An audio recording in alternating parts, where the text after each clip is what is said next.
Welcome to the POTRBLOG site, June 7th, 2013. Nobody is listening to your telephone calls, according to the President. Now, one thing we're not going to do in this video is link to or otherwise use classified documents, even if they are in the public domain. Hence, any digging you do is solely on you. So today's headlines, as you just saw on the Drudge Report, quotes President Obama as saying, nobody is listening to your telephone calls. The whole quote actually is, when it comes to telephone calls, nobody is listening to your telephone calls. That's not what this program is about. Now, if the President were going to tell the truth, the whole truth and nothing but the truth, he would have said something like this: something is listening to and recording all your digital communications. Now, this is a subject we here at POTRBLOG have almost posted about for several years, but it seems sort of pointless to us, as those who know already know, and those who don't know either don't want to know or are incapable of doing anything about it. The only thing that's made us post about this now is Obama's use of Clinton speak, i.e., I did not sleep with that woman. Yeah. Nobody is listening to your telephone calls. Well, machines are listening to your telephone calls. They're actually listening to all your digital communications, and all of your digital communications are being recorded. Now, of course, the first thing that people who don't want to know will say is that, well, it's illegal to record such information. Unfortunately, there is a difference between being unconstitutional and being illegal. It shouldn't be that way, but it is. If a machine records all your digital communications, but no human ever listens to it, they don't think it's illegal. If a machine finds something that tells a human to listen to it, they can rubber stamp a warrant. If the communication in any way, at any time, crosses the U.S. border, they don't even need a warrant. So, say you're on your cell phone and you're in St. Louis and you're calling over to Chicago. Well, if that cell phone call bounces out of the country on a satellite, on an internet relay, anywhere, it's theirs to listen to. Now, the second thing people who don't want to know will say is, well, it would take too much memory to record all digital communications. Well, what these people don't know or don't mention is that if you search the newspaper reports, you can find every digital text message that was sent in New York City on September 11th, 2001. Now think of that. Right now, if you search on the internet, you can find every text message sent on a pager in New York City on September 11th, 2001. So what this means is that already, over 12 years ago, nearly every digital message was being recorded.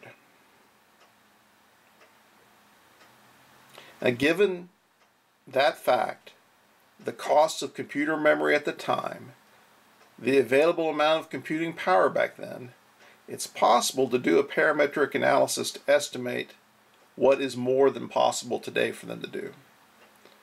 We're not going to do that exercise. We'll leave it up to you if you really want to understand.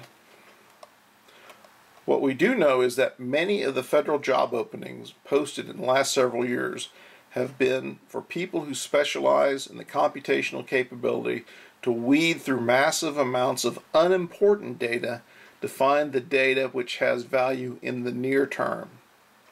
However, this situation will not be the case for long. As computational capabilities grow and AIs, that's artificial intelligence, improves, all data will have value, as it will give those in power a kind of omniscience and predictive knowledge of their subjects. Now, the corporate world already works to this end for economic reasons. The rise of corporatism, fascism 2.0, melds these capabilities nicely with the security and economic controls of the state. In the end, this will produce a mixture of digital omniscience and totalitarian omnipotence.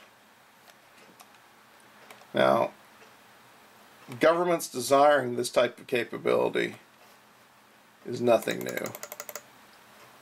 What is new is that this capability creates a type of capability to utterly and completely control the economic behaviors of individuals in a manner that would have previously been considered in the realm of the supernatural. Basically, this was foretold in Revelations 13:17. And that quote is, "And that no man might buy or sell, save that he had the mark, or the name of the beast, or the number of his name." So, we're not quite yet there today. But every foundation has been laid for this to occur without the need for supernatural input. The technology is nearly there, and the laws are already there. As it stands now, you need the government's permission to work, e-verify. You need the government's permission to engage in private commerce, gun laws. Cash is confiscated all the time without any evidence of a crime, thanks to the war on drugs.